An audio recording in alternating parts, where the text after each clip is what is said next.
the way the carousel is for coaching today, outside of the Tim Corbins of the world, Tony Vitello's and the like, right? Guys that have success and have stature and whatever. Outside of that, that carousel turns very rapidly.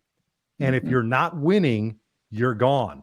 And that's the biggest problem. Coaches realize they're getting hired and fired quicker than any other time in college baseball history. That's just a fact. That's what's happening.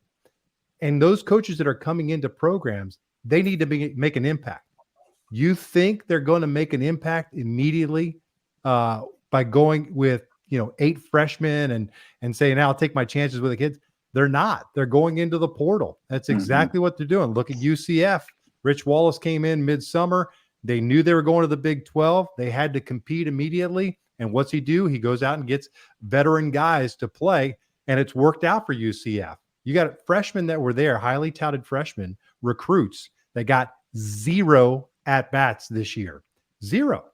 And that tells you something. And these are kids that were really highly touted prospects going out of high school at UC or into UCF under Greg Lovelady. But that's the thing you have to keep in mind. How long has that coach been there? What's their track record for developing players? To me, that's the biggest question you can ask as a parent. Are you going to be able to develop my son? Because he's not a finished product. Very few guys are finished products when they step on a field. You mentioned Todd Helton and those type of players. Those guys are freaks of nature. Yes. Everyone needs some sort of development. And I think that's the biggest question that some parents need to ask before they commit their kid to possibly having to sit 1 year redshirting and then re-entering the whole transfer portal situation. Wonderful point. Wonderful point.